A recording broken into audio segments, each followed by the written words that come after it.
Hi there, it's Melody Brooke again. So today, I'm just kind of going to wing it because I have had such a crazy weekend that I haven't really had time to plan. But I do want to talk about being fully yourself and what that requires. Hi, Francis. Hey, Twyla. So one of the problems with, hi, Christy. So glad you guys waited for me. I'm sorry I was a little bit late. Hi, Sabrina. Okay, so what I wanted to talk about today is how difficult it is for us to be fully ourselves.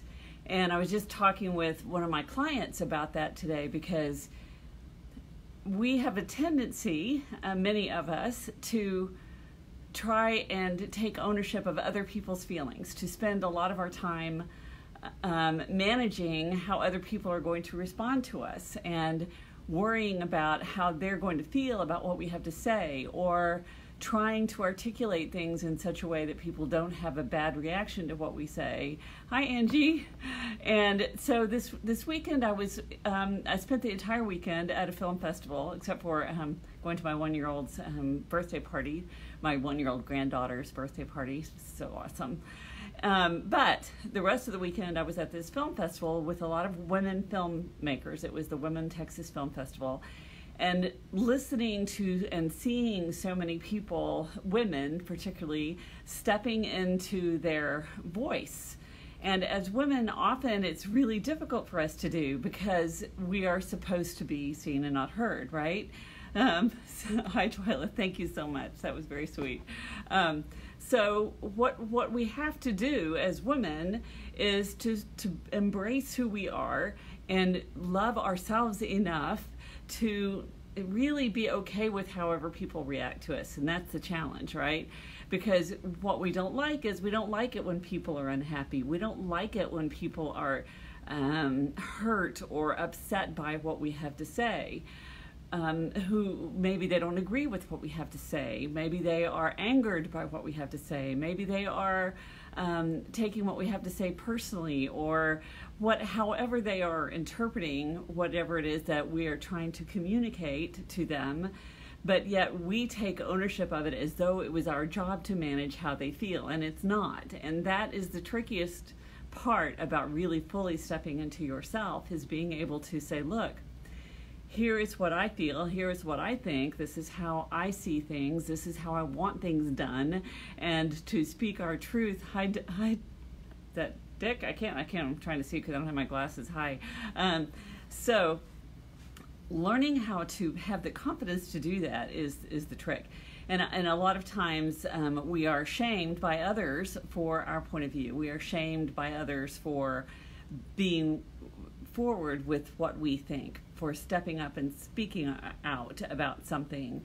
And when we do that, when we allow that to work, to shame us, to shut us up, what ends up happening is we stop being true to ourselves. And that's awfully easy to do. I've spent most of my life doing it and learning how to step into and embrace who you are and who only you can be, and be able to celebrate that.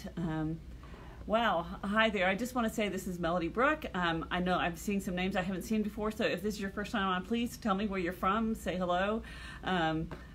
So hi, Martin. And so thank you for joining me. I'm really excited to talk about this topic, even though it kind of came up spur of the moment today because I wasn't sure what I was going to talk about today, which is why I didn't post earlier about what I was going to talk about, because I wasn't sure. But as the day has gone on, I've seen it pretty clear that this is a topic that I really want to explore more, is how much we, especially as women, but also as men, will try and shove ourselves into a bottle. We'll try to make ourselves be something to fit into a shape that makes other people happy, rather than owning our truth about who we are. What I'm not saying is go out there and be a jerk to people. That is not what I'm saying. What I am saying is be willing to speak your truth in such a way that you own what is true for you without intending to harm, protect, or control or manage another person's reactions. To be able to own what your truth is without blame, without shaming someone else, without necessarily even criticizing someone else, but to be able to say, this is what I think, this is how I feel, this is what I want, this is my truth, and stepping in that without having to make an enemy of that other person. Now, they may react badly, you can't control that, but what you can do is just speak from your truth.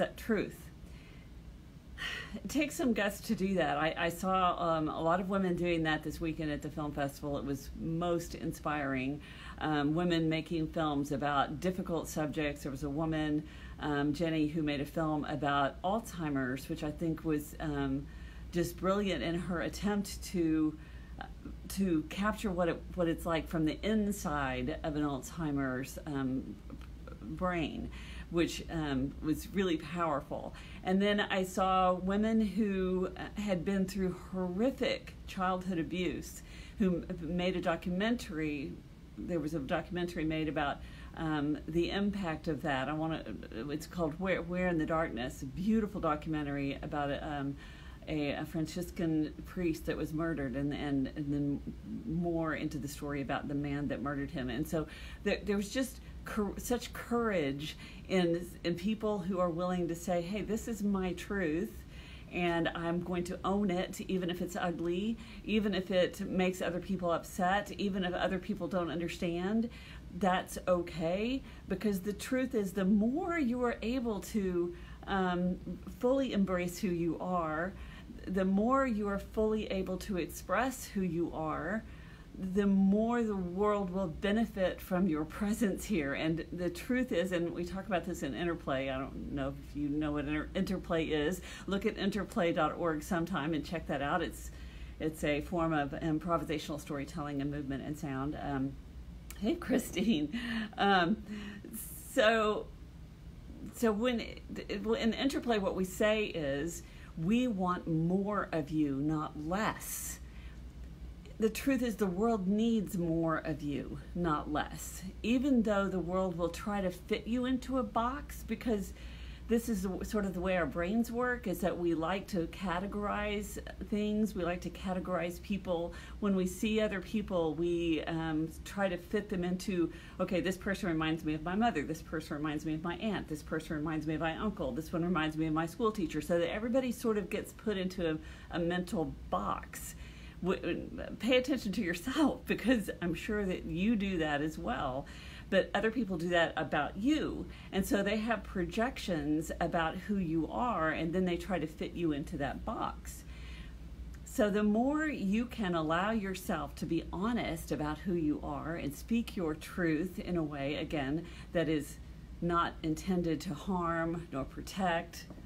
Excuse me, I'm grabbing my phone here so I can keep track of time, so that you can have the experience of being fully you, whatever that is. And I believe, at essence, we are pure love. That is, we are born of pure love, and we are pure love, and that we have that ability to express pure love from and to ourselves if we are able to honor that and speak our truth, which I'd love to have your comments about some difficulties you might have had recently or any time in the past being able to do that, because I know it's not easy. It is the more courageous path to be willing to do it. It's a lot easier in some ways to suppress yourself, to try to fit into those expectations of the people around you. But when we do that, we sacrifice our own joy for the temporary satisfaction or temporary pleasure or acceptance of others. I was talking to someone very dear to me this weekend about her relationship with her husband, and she's struggling with some truths about him and struggling with some truths about herself, and recognizing that perhaps what he wants, what his truth is, what fits for him, the things that he wants out of his life and what he needs, don't necessarily match what she needs. And sometimes, and you know, I'm a marriage counselor, so to me, marriage is a sacred thing that can really be the biggest challenge of our lifetime, is to be able to manage, maintain, and work through the challenges of being in that kind of an intimate partnership with somebody. Hi, Nicole. And when we do that, it doesn't always work, right? It doesn't always work, because what we discover is sometimes in the process we are partnered with somebody who we can't necessarily align with.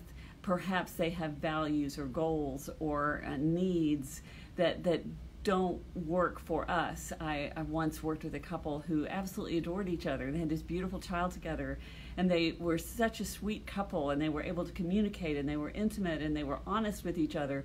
But in the end, she was not ever going to be happy being away from her family in a small town in a Midwest state, and he was never going to be happy living in that small town in that Midwest state. So they had to decide together to not make each other enemies, but to accept the truth that they wanted different things, and they were willing to separate in spite of their love for each other, because they had to honor what was right for each of them individually. And there's no shame, there's no blame in that.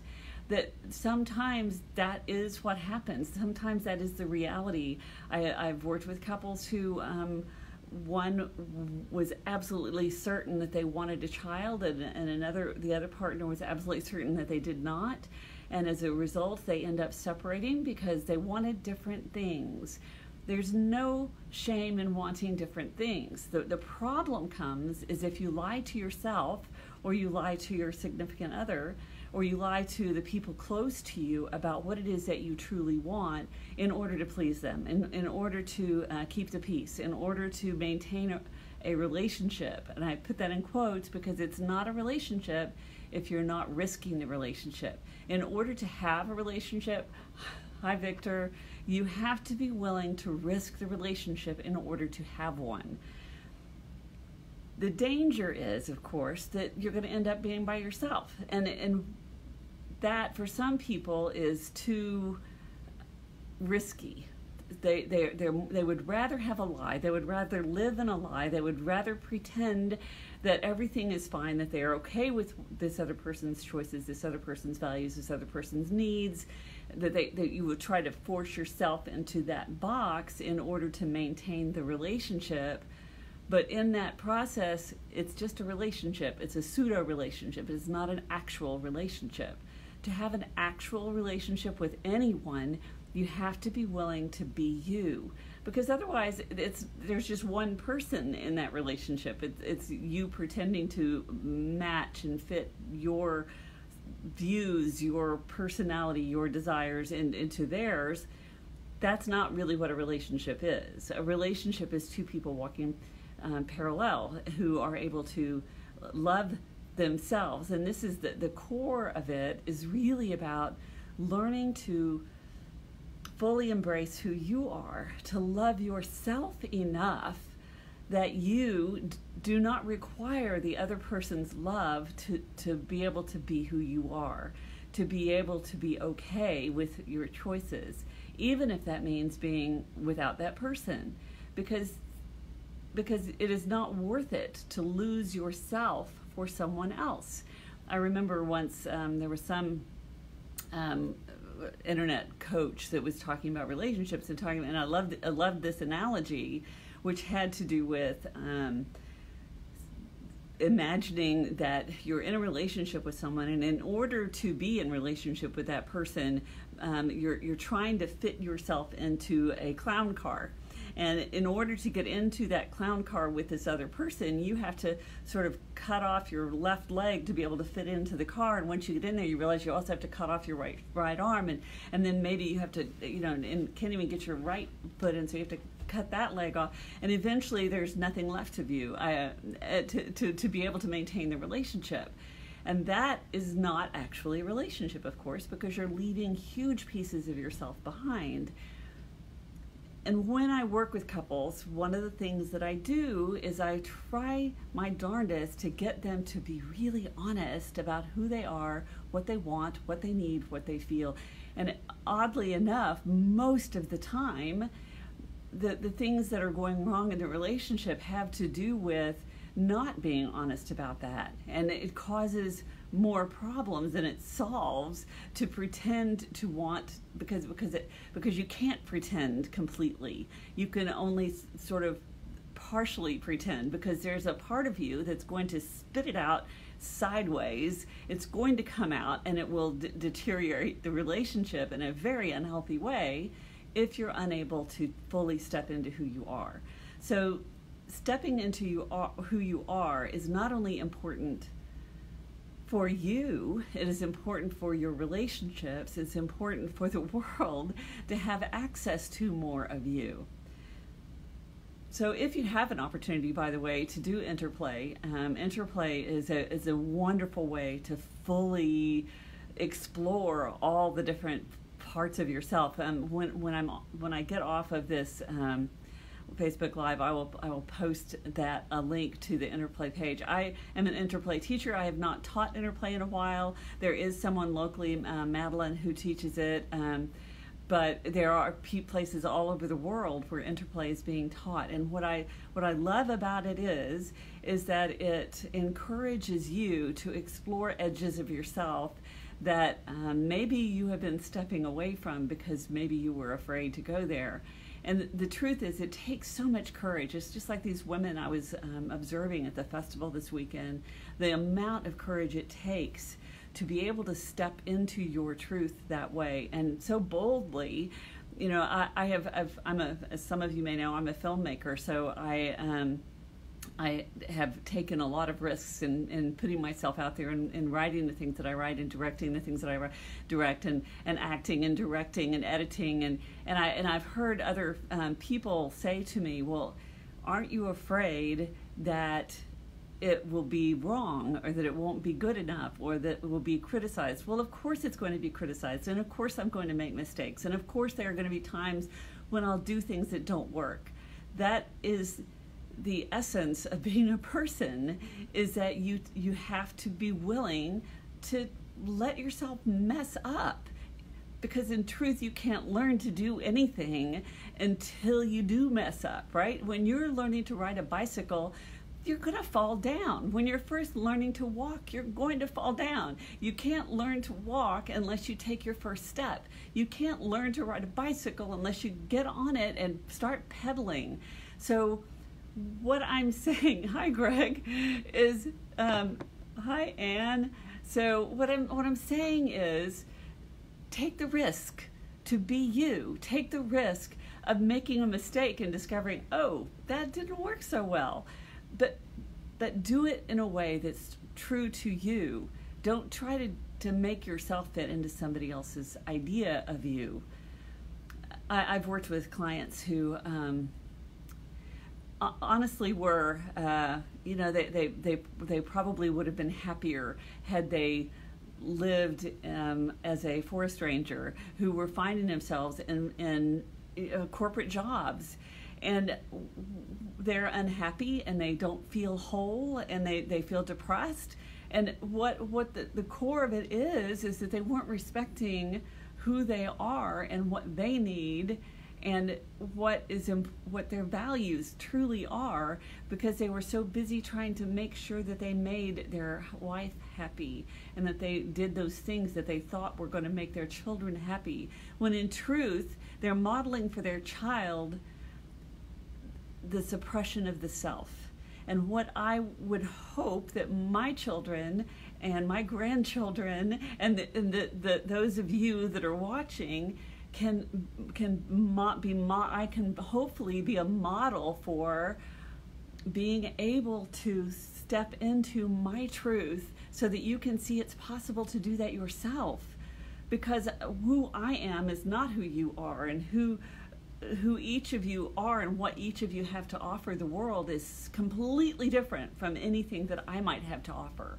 And I know this so much in my gut that I know that I have to be able to go out there and take risks and do things that are difficult and do things that don't necessarily fit in the box of what other people expect of me. And some people are going to be offended by it.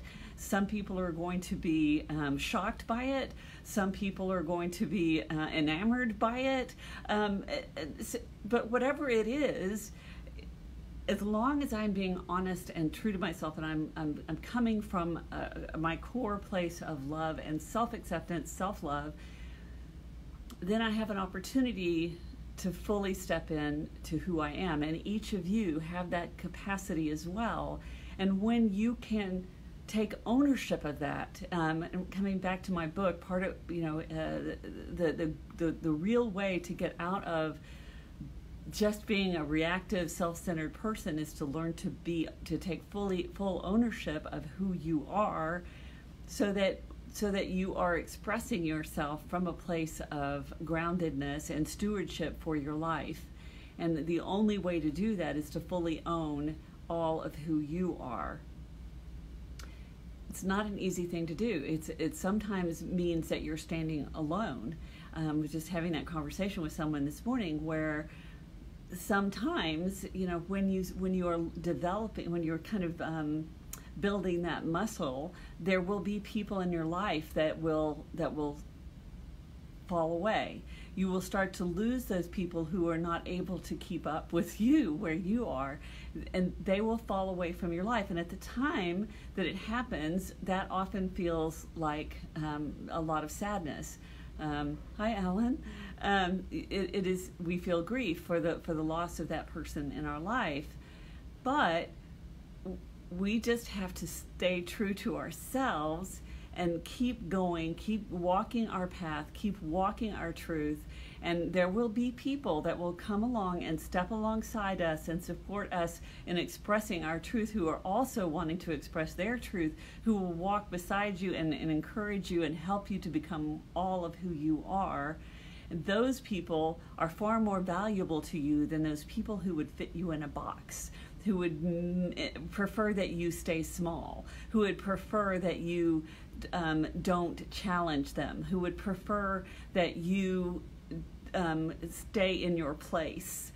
And when you're willing and courageous enough to step out of that box and to find a place in the world that may be bigger than what they're courageous enough to do, and that's no shame on them, they can only do what they can do, but allowing yourself to live in your truth, in your selfhood, the more you can do that, the more you'll be able to find your place in the world and find your tribe, find those people who will encourage and celebrate with joy who you are.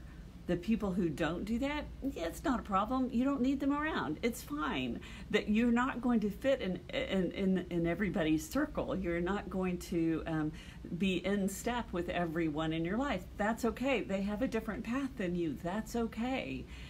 It doesn't have to mean conflict. And this is the hardest part, is that we insist on people matching our reality, and they don't have to. They really don't. If they have a different way of doing and being, that's fine. Let them go march to their different drummer. That's fine. You get to march to your own drum. You get to do things that are true to you, and they get to do things that are true to them. And sometimes that's going to mean stepping away from that relationship.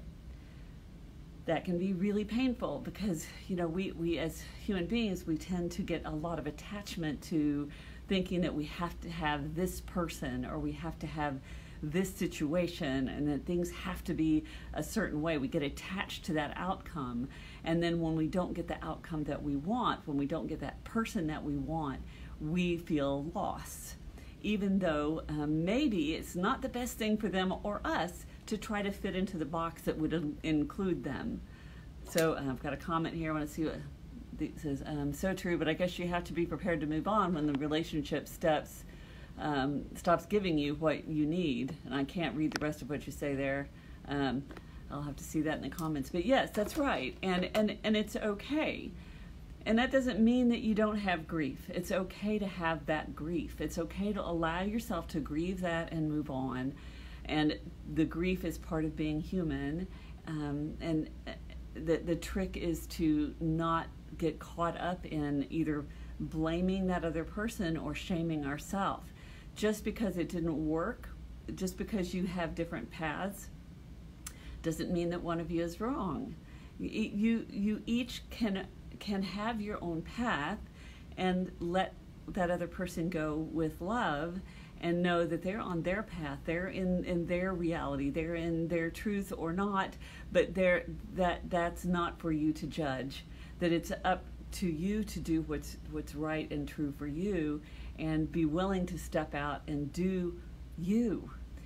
It's kind of coming back to that Oprah saying, do you.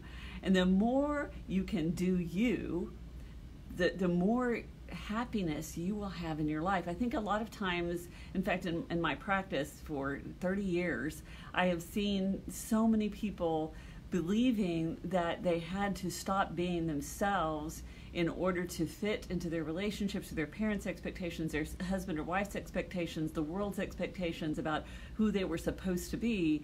And as a result, they suffer greatly. They end up with depression and anxiety and all kinds of eating disorders and addictions because they fail to love themselves enough to honor who they are and take a stewardship of their own life. So when a person comes into my practice, part of the goal is to sort of shed those things that prevent you from being fully you. Those false ideas about what it means to be a person, because we are not fully human. We are not fully who we are intended to be when we start limiting ourselves in any way. When you start putting false pressures from the outside or false beliefs about who we are, as Mary Reed said yesterday in church, which is we are amazing.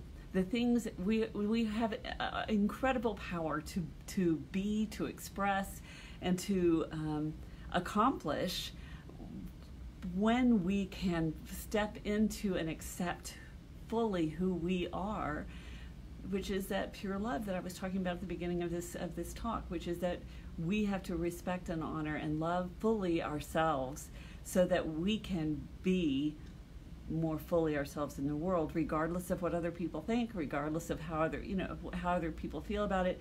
I know that there have been plenty of people in my life who have been challenged by my willingness to take risks. I've written books. I've made films. I've gone out and gone on thousands of auditions that I didn't get, and people struggle to understand what it takes to do that, and all it really takes. And I can't say that it's been easy, because I've had to get rid of a lot of my false beliefs about myself in order to continue to do what I do, because those false beliefs about shame and thinking, well, it's what's wrong with me, why didn't I get that part? I can remember the first decade that I was out there auditioning, I would literally bawl my eyes out every time I didn't get a part. Well, that's kind of absurd when you think about it now, because I've done thousands of auditions that I didn't get. And the truth is that it's not about me. There are plenty of other reasons why I didn't get those parts. That's okay. When I can love myself and not go into shame, when I don't personalize other people's views of me, because it's not about me, it's about them. Whatever view they have is about them. I'm okay with that. Whatever view you have of me, I'm okay with that, because it's not me. It's not my responsibility what you think of me. As that saying is, what you think of me is none of my business. So, be courageous. Be willing to express all of who you are. I can't wait to see who that is. I can't wait to see, and I hope that those of you who've been following me for a while, if you get to the point where you want to post some videos, that you will link me in so that I can see you becoming more of you. yes, I would be very happy to hear. Or if you just want to post it below in the messages or somewhere later on, let me know how you have stepped out, how you have been courageous, the ways in which you have shed some of those false beliefs about who you are. I would be thrilled to death to see those. So I see that I'm kind of out of time. Thanks, Alan. Really enjoyed talking to you about this topic today, and thanks so much for being here. If you have comments, thoughts below, please mention them. Also, follow me on Patreon. That's something that I'm building up. Patreon.com. I now have the ability to have some subscriptions, and there's some cool little benefits for that if you want to follow me there. But anyway, I'll talk to you later. Bye.